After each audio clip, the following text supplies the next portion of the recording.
It is an essential part of the transportation infrastructure and economy of the entire state of Alaska. In Cordova, we depend on the Alaska Marine Highway System, just like many other coastal communities and the rest of the state of Alaska. We're going to be hearing from several speakers today in Cordova that are going to speak to the importance of the Alaska Marine Highway System to the community's economy, to its fishing fleet, to its students, to its subsistence lifestyle, and to the entire state of Alaska. Thank you for being here today, everyone, and I would like to welcome up first to the microphone Mayor Clay Copeland. Well, Cordova, I have to say, we have to quit meeting like this. I mean, it's been 5 months since we've had a ferry, and we should be here either boarding the ferry or getting off the ferry, taking our commerce to the mainland, and doing business as usual. But again, it's been 5 months since we've had a ferry. You can see it in our empty store shelves. You can see it in the lack of economy and commerce that we have. I had dinner last night. There was one restaurant open because they just don't have the business and the visitors to our festivals and things to justify staying open this winter. So it's hurting us and it's hurting our partners. The long-term fix is very simple. We need one of the ferries that's been designed to operate in Prince William Sound to be placed in Prince William Sound and left there.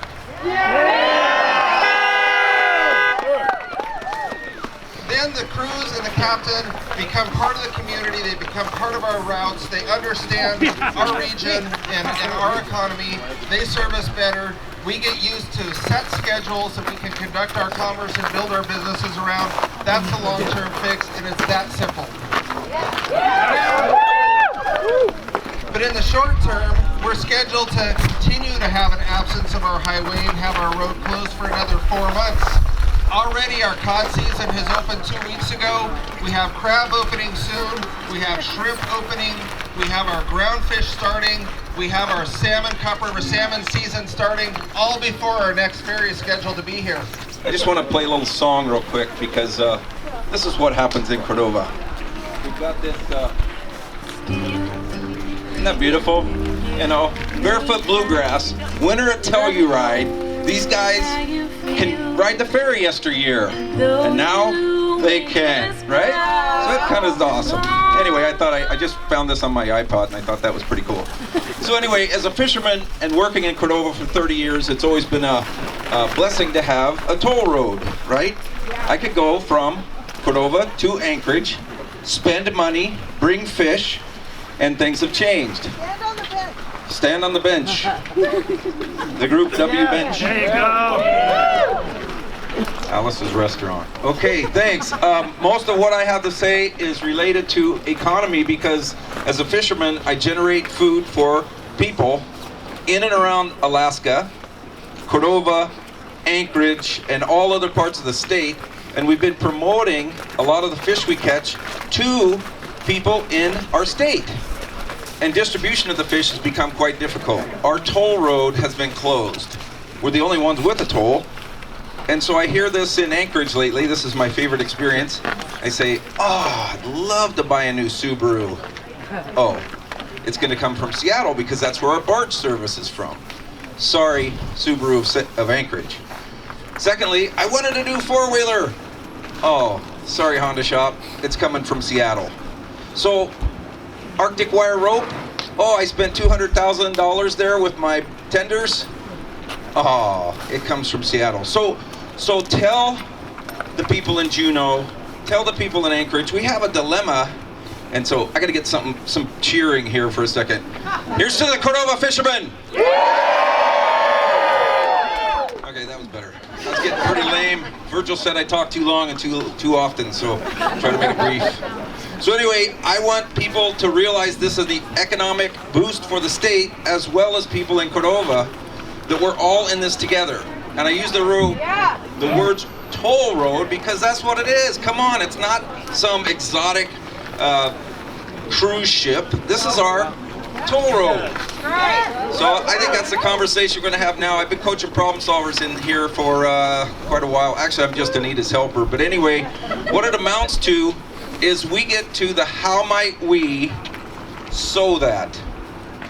So how might we have transportation to Anchorage so that all of Alaska can thrive? Yeah. Will you buy that, Darla? All right. How many more ferry meetings, rallies are we going to have? Many as it takes.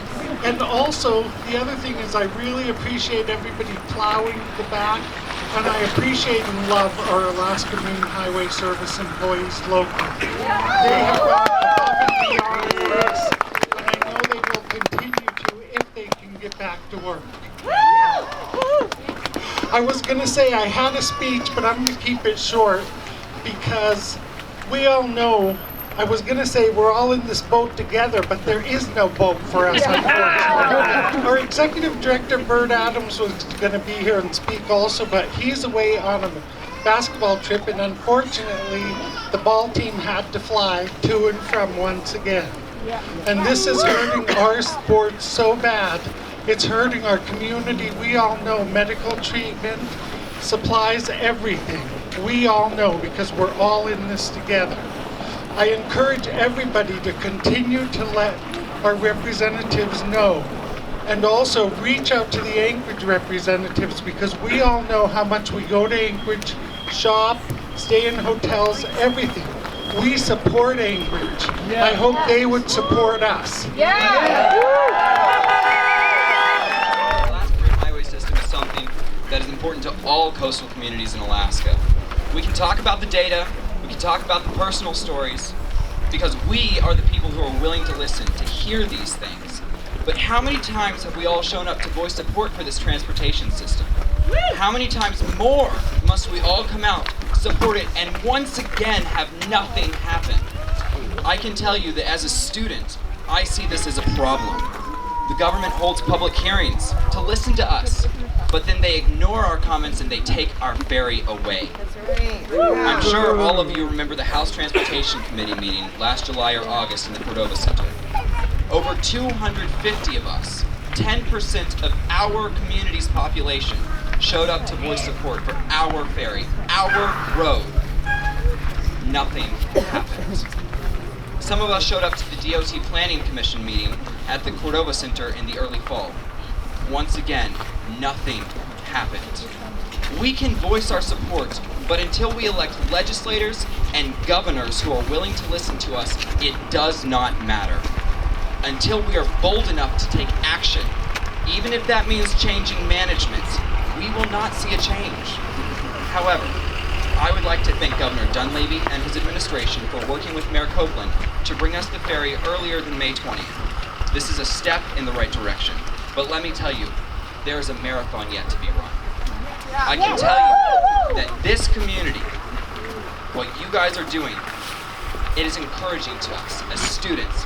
You see a problem and you attack it, you fight for it. We are working towards a result till we get that ferry back.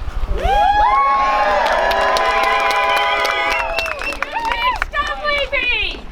can make a difference, even if it means that difference is unseen, unheard, and not yet felt. There is more going on behind the scenes than I know of, but people like Clay Copeland are bringing this ferry back. Thank you, sir. So, Mayor Copeland, thank you. To Governor Dunleavy and his administration who have worked with Clay, I want to say thank you, but I also want to say that it is about time that we get that ferry back. It is about time that we not only rise to have our voices heard, but also that those voices see the impact that they make. I'm here today during school hours to represent the Cordova High School and the elementary school to testify that students need to have a ferry and that we have a voice in this process. Thank you very much. I just want to thank you all again for being here, and I'm just going to say a few more words about the Marine Highway System and what it means to the statewide economy. Has anybody here heard about the economic impact report that was put out about the Alaska Marine Highway System? Has anybody here heard the fact that the Alaska Marine Highway System, based on its economic impact, pays for itself on a scale of over 2 to 1? The Alaska Marine Highway System is not a luxury. It is an integral part of the transportation infrastructure of the state of Alaska. Has anybody else heard here who the number 1 and 2 user groups in the state of Alaska are by community? Tell us. Number 1 is Juneau. Number 2 is the Mat-Su Valley. The Alaska Marine Highway System is not only used by coastal Alaska. It is an integral part of, I'm going to say it again, it's an integral part of the statewide transportation infrastructure.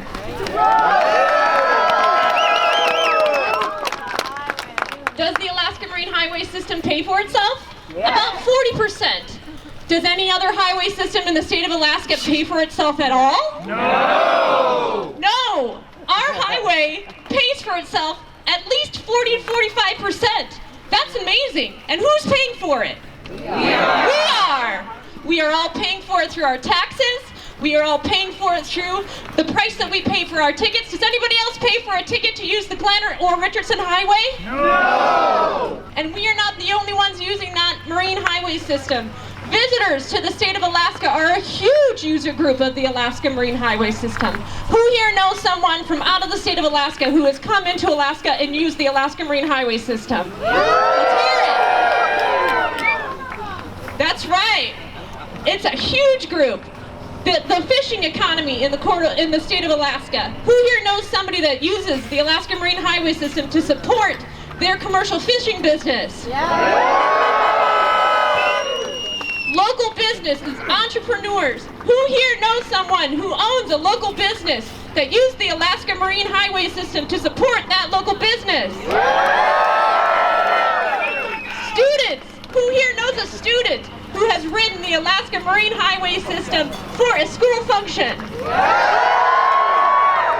That's right. The Alaska Marine Highway System is used by many user groups, and it's not just for fun, right? All right. I want to remind you all that we are still live streaming, that the video camera's over there. Show them your signs, everybody. Let them know that we're here. Let's hear it, Cordova!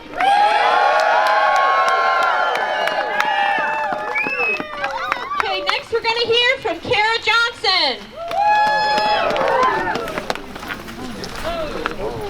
So I have two things to share about the importance of the marine highway system. So our breast cancer, a mammogram bus comes via the highway, and they can't come anymore. So, I turned the appropriate age to get one of those things, and I went down to the community, Cordova Community Center, or medical center where the bus is. I got my boob squished, and there was a problem. I wouldn't have known that there was a problem if we didn't have that marine highway system bringing this medical treatment to Cordova. And I know many other women out there that depend on that service. And that's one of just many services that come, medical services, that are able to come and treat us in our remote community. My other story is more recent. So I'm moving to Juneau, so one island community to another, without the ferry system. I am now having to sell pretty much all my stuff. I'm not using the barge because I have to pay for every nautical mile to go down to Seattle and then up to Juneau. And I learned that my dog is too big to fit on the airplane. Oh. So I'm now having to try to figure out how to get my dog to Juneau without a ferry and without an airplane. Very, very difficult. This impacts my life. This is impacting the business that I'm going to work for.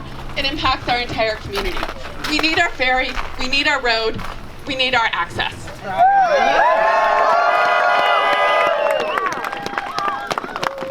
Thank you, Kara. Kara brings up a really good point. Who here has used the Alaska Marine Highway to get yourself or someone in your family to an essential medical appointment? Who here has ever met someone that is medically unable to fly? Whether it's due to pregnancy in their 9th month or due to other disabilities or other medical conditions, there are circumstances where people are not allowed to fly on planes medically, or it is very difficult to do so. The Alaska Marine Highway System provides a way for those individuals who have every right that we do to get to their appointments, to get to where they need to go outside of Cordova, right?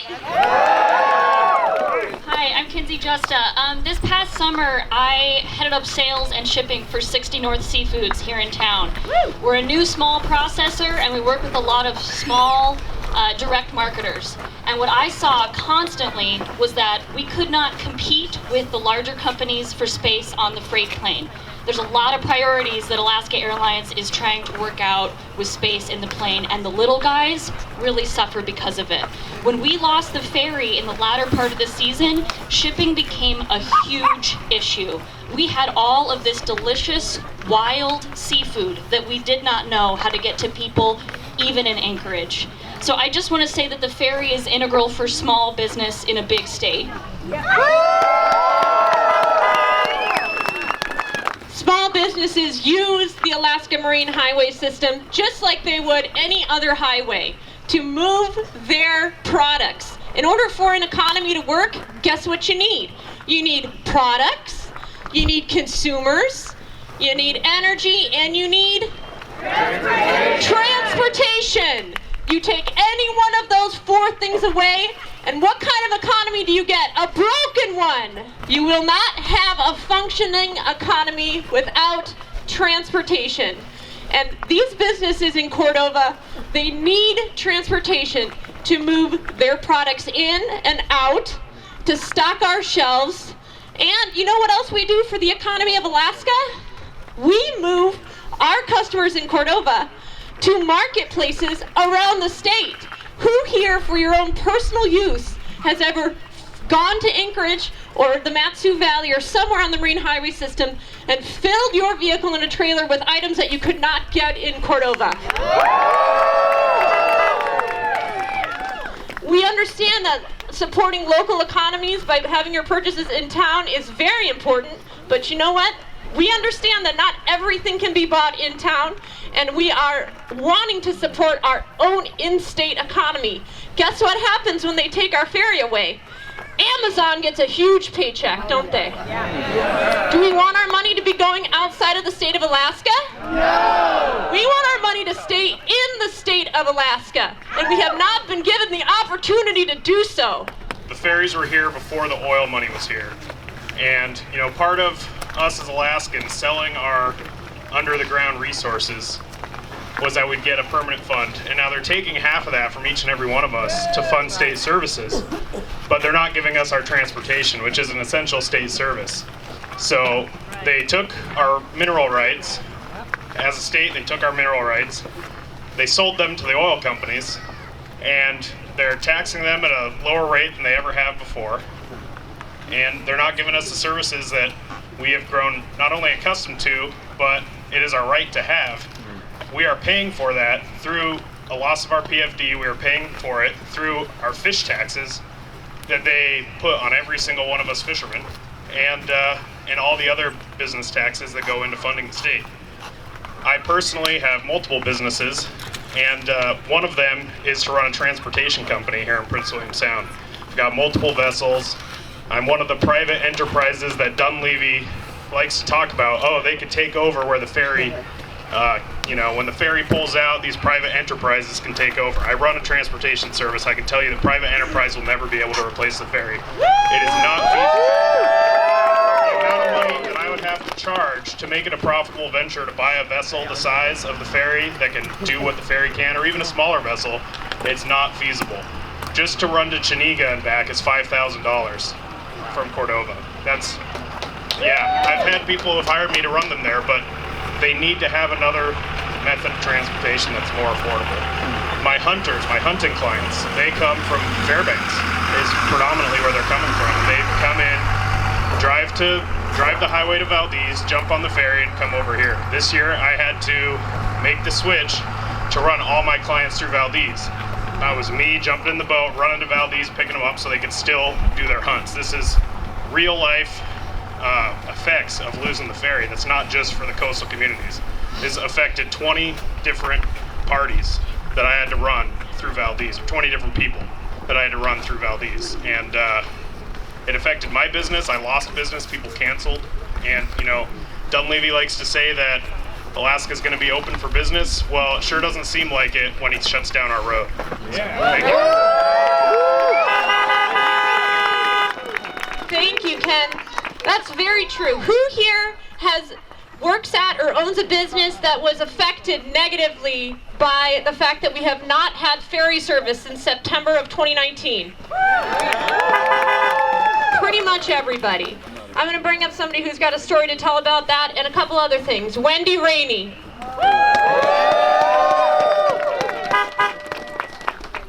So, my job and my business are to bring people to Alaska to have their lifelong great adventure. Alaska is the last wilderness standing. Just because we're remote doesn't mean we are second-class citizens. We constitutionally have a right to transportation and to live here. The remote cities are the last standing real Alaska, and we're trying to get people aware of that. We're trying to bring people here to experience the wilderness we have. We can't do that without an infrastructure that's falling apart, that's not maintained, or that's flat out taken away. We have a constitutional right to transportation, health, and safety. A constitutional right. The governor cannot take that from us. I've been trying to gather business for next season. Without a ferry schedule that makes any sense, it's difficult.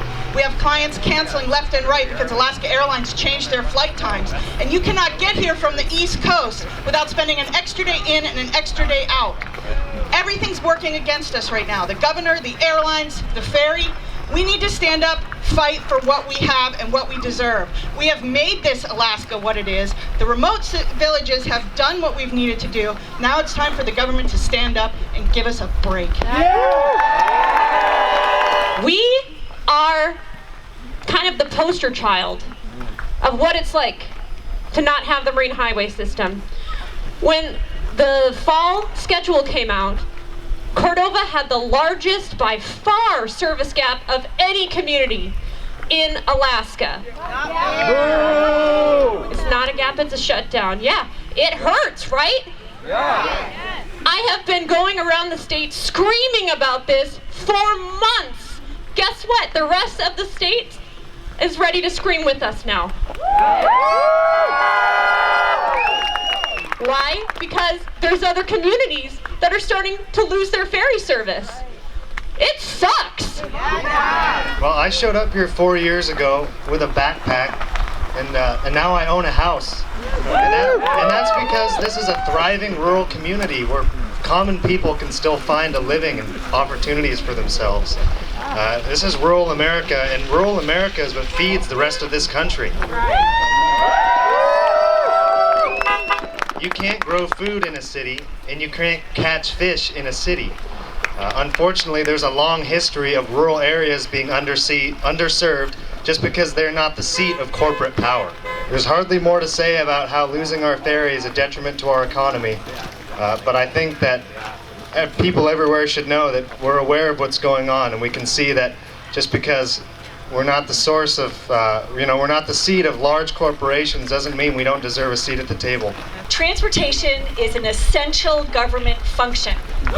Our federal dollars are going towards it, state revenue is going towards it, and it's not paying for our essential services, which is where that revenue is supposed to be going. Transportation affects access to every essential service in the state. Education, health, safety, food, all of it. We deserve it, we've earned it, and it should be here. And there's no justification for not providing transportation to Cordova. We need to keep speaking up. We need to keep demanding that we get what we need. And I'm really glad that this event is on so we can tell people about it. This same rally is happening on the steps of the Capitol in Juneau. It's also happening in other communities around the state. Guess where there's a rally? Anchorage. Anchorage, we really appreciate that because Anchorage, we support you. Yeah, that's right. We support you all the time. Lauren's got a great sign over here. It says, "We support Anchorage, please support us." That's right. We really need the support of the entire state of Alaska on this issue, because the entire state of Alaska uses the Marine Highway System, even if they don't know it. There are so many businesses in Anchorage that if they looked at their books, they would see customers from all over coastal Alaska that are buying huge amounts of materials and goods from them. That's right. In order to stock shelves in coastal and rural Alaska. All right, so you just came back from a fabulous event, is that correct? That is true. What was the event? Everybody here is just about ready to jump out of their skin, curious. What was it? We went to State Robotics. So, did you have fun? Yes, we did. All right. So now the question is, see, since he didn't have anything prepared, I told him I'd interview him. So what I would like to know is, how did you get there? Well, normally we would have used the ferry. The ferry. It saved quite a bit of money, because we wouldn't have had to rent a car. We would have actually had enough seats for all of our luggage, and we wouldn't have had to stay in a B&B. We could have actually stayed at the school. So this was a real hindrance, not having the ferry. Yes, it was. Anything else you want to tell us?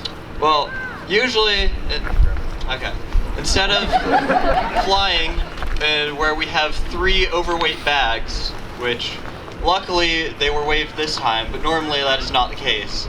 We had to ship them for an extra $200, which costs not just robotics money, but it costs the school money.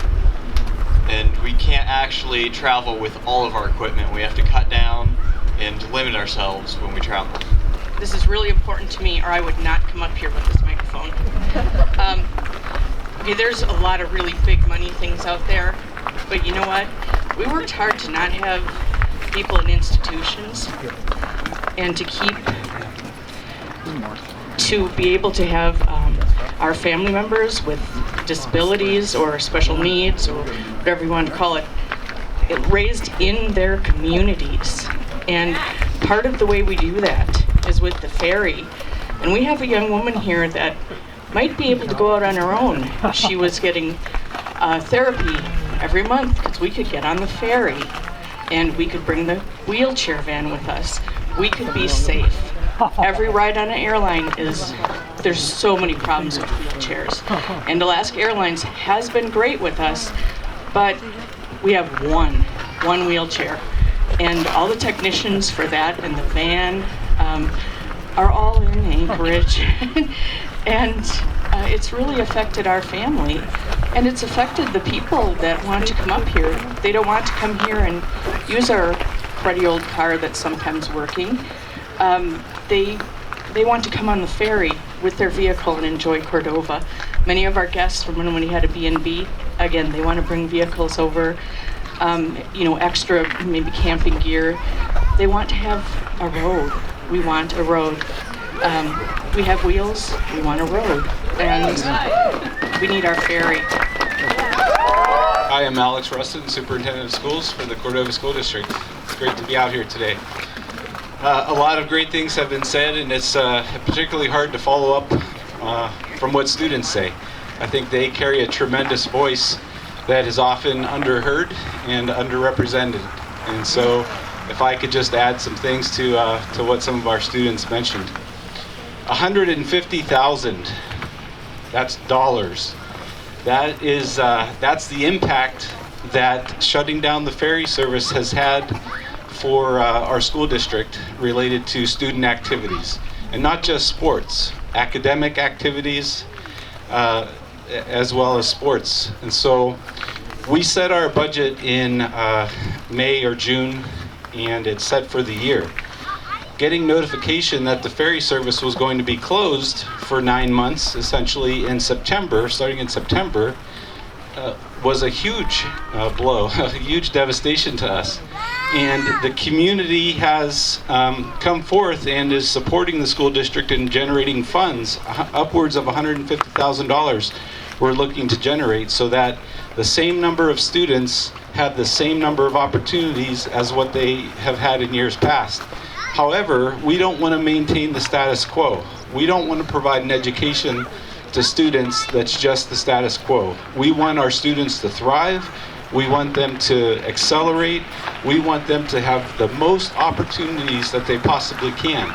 And the Alaska Marine Highway System helps to provide that opportunity.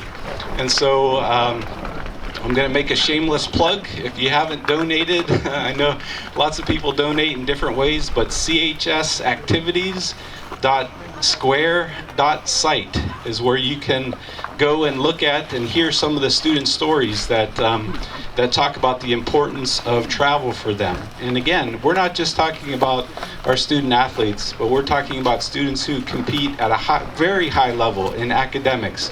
In recent years, our students have won the state problem-solving competition. We've had students participate and win music competitions, choir, instrumentals. We've had students participate in the National Ocean Sciences Bowl and win the state competition. And those are all something that we can be proud of. And I'm damn sure and damn proud that whatever we can do to help get that ferry back in service, it will just pay tremendous dividends for our kids and for our community. So thank you for the opportunity to be here. Thank you for showing up. And the rest of Alaska, please support us. As you have heard, Cordova and coastal communities support the mainland, and we all just need to stick together and get that transportation back. So thank you. My wife and I and my son just moved here in May, so new to the community, came up from Oregon. Ferry? I did take the ferry. I did take the ferry. It was a beautiful ferry ride from Bellingham. I think it was 7 days. 7 days. So with that came, all of our household goods, our pickup truck. So, I can't speak too much specifically for the Forest Service, but what I can say, I guess at a personal level, is as soon as I got here, of course, my truck broke down. And I want to thank AML for being great, but I could have easily put that on the ferry and sent it over for service. That was before the holidays, somewhere in mid-December, and my truck is still in Anchorage. I guess what I want to, in the spirit of kind of keeping this rally going, within the Forest Service and several of the professional agencies here as well, getting people to come to our community, with that professional clientele, to do a lot of the research that we do here in support of our fisheries. It's a big deal. So I'm new. I came at the end of August, and I've never actually taken the ferry. I was looking forward to it, but I just missed it apparently. So maybe one day. I'm here on behalf of my boyfriend Jake Force. He assistant coaches the high school basketball team. They're in Fairbanks right now. Just for an update, they won their game last night by 29 against MVP. Yeah, he and Bert aren't here, but I just have to say, in my first winter here, watching them, the little jar at the, reluctant bar for high school sports, like that thing's been filling up. This community is amazing. People have been donating their miles for tickets, but what do you do when you have to pick which kids get to go on the trip, or pick which coaches get, no managers, bare bones, we're going to take just as many as we can pay for. It's kind of crazy, and it sucks that some of the kids have to miss out. It's a huge stress pulling money from all these other, places in the school budget and stuff. I mean, it's just totally crazy. So, and they have to, go on longer trips now. They're gone for 8 days now just to make the travel worth it. And I have to say I don't know that the Alaska Airlines miles they got on the way to Anchorage is really making up for the lack of what's happening here. So I look forward to taking the ferry one day, hopefully earlier than May 20th. I just wanted to say thanks for welcoming me to your community also, and I'm really happy to be here today supporting the ferry. So. How many Alaskans since 1964, when the ferry came into place, got their stuff to Alaska, even if they don't live in a coastal community? And, it's not just coastal communities. I think that Alaskans in general have to look back to their parents' generation or their grandparents' generation and ask themselves, how did we get here? Did we move our stuff here? Did we take the ferry here?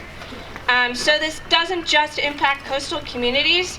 I think that a lot of people's story in Alaska is about getting here one way or another from Washington with some of their things on the ferry, then to Haines, then driving the road through Tok to Fairbanks, Anchorage, wherever they were going. And it's the equivalent of, I think another question is that I've heard a lot today, it's not necessarily a question, that it's a right. And I'm not sure if it's a right. Transportation as an American maybe is a right, but living where you want is a privilege. And I think it's really easy for people who don't live in coastal Alaska to say, well, they don't have to live in coastal Alaska. They can get themselves back on the road system and figure out how to make it on the road system. And I think that in general, if you want to follow that argument, in general, living in Alaska would be a right. So how would you feel if we took your plane away? Yeah. Or how would you feel if we took the barges away and nothing could get to Alaska? So I just want to pose that question to all Alaskans. How would you feel if we cut you off at the barge, if we cut you off at the airplane? Because cutting us off at the ferry is doing the same thing. If there was no one living in coastal Alaska, who would be here to harvest the amazing seafood that goes out there and feeds the rest of the state and the rest of the world? People need to be here, and a community needs to be here to support those people. Who here in this group either works for themselves in the commercial fishing industry or works for a business that in some way supports the commercial fishing industry? Everyone, almost every business in town does, whether you're a retail location or you're a health location. All of those are here to support the main industry that we have. But that's not all we have in Cordova. We have a thriving culture here. We have artistic residents. We have creative people. We have a beautifully interesting and diverse community that, as Wendy said, is a beautiful representation of what life is and should be like in Alaska. Cordova was named the #1 best place to live in all of Alaska. We are the best place to live in all of Alaska, and you can't get here with the car. I'm on the board of directors of the Cordova Arts and Pageants, and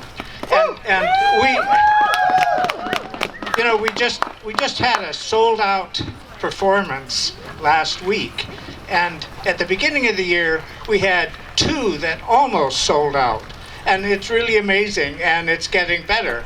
But we have an interesting problem right now. Some of them want to come just on the ferry because they have bigger equipment, or there's a lot of them, so they would like to come that way. A lot of them are from outside and we fly them in, or they fly in. But we have a big thing coming at the end of summer on September 19th. The Arctic Chamber Orchestra is coming to Cordova for 2 performances. They're coming, driving to Valdez. There's no ferry, and it wouldn't be fast enough anyway because they're really limited time. So we're chartering Stan Stevens because they can get here in time. The boat holds 140 some people, and we have about 50 coming, and it costs $10,000 for the round trip. And but the university's going to pay part of it. The Cordova Arts is going to pay part of it, and Valdez is maybe. But it's a lot of money. But I also saw Chelsea Carrero here earlier, and I don't know, is she still here? She had to leave? Yeah. Well, there's a big music festival coming up sometime, I don't know where, but she said to get everybody here, the Aurora Music Festival, so they're chartering Stan Stevens also. So it's a lot of money to get a lot of people, but it gets a lot of people here. And with the ferry, it would have been really great, because that's how they came 7 or 8 years ago. They came on the ferry, but that's when they could go between Valdez and Cordova and back, and went almost every day, but they can't do it now. So that's another thing. We have all these things that we would like to bring in. Some of them are big, most are small, but it's growing, and we're really pleased. Thank you. My name is Jessica Hoover, and I wear many hats in this town. I work for the Moose Lodge, and we have problems getting our inventory in. We have problems with the empty kegs getting back to Anchorage. Can you hear me now? Yes. So I also work for the Chamber of Commerce, and we advocate rallies, and Kathy has been an amazing part of fighting for our ferry, and I also have 2 businesses in this town that I run and getting supplies in. I run the Saturday market. My vendors have problems getting their inventory to make, we have one a month, and they have problems making enough inventory for the next market. So I've had smaller markets, as most of you have seen, and that's a problem. We as small business owners are trying to sell our products to you, and we can't even keep up with our own inventory, and that's a huge problem for the small business owners. And my husband owns a construction company that goes remotely. We paid Ken Jones $5,000 for one trip.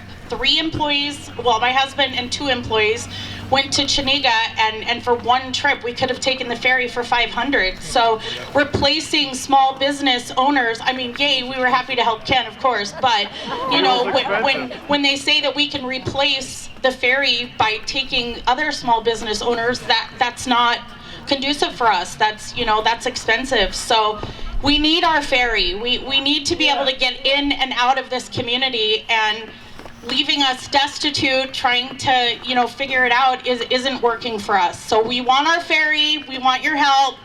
Help us. Yay, go ferries. Thanks for being here, everyone. If you haven't done so already, you can come up to this table under the tent and you can write a quick postcard and send it to the governor's office. We have the postcards, we have the address labels. You just write a quick message, we'll mail it for you. We also have hot chocolate if you'd like to warm up. We also have a sign-in sheet if you want to make sure that we know that you have been here. And we really appreciate your support. Thank you to all of our speakers. Thank you to our volunteers in the yellow vests that have helped to organize and put on this event. Thank you all for taking the time to have a voice and to use it.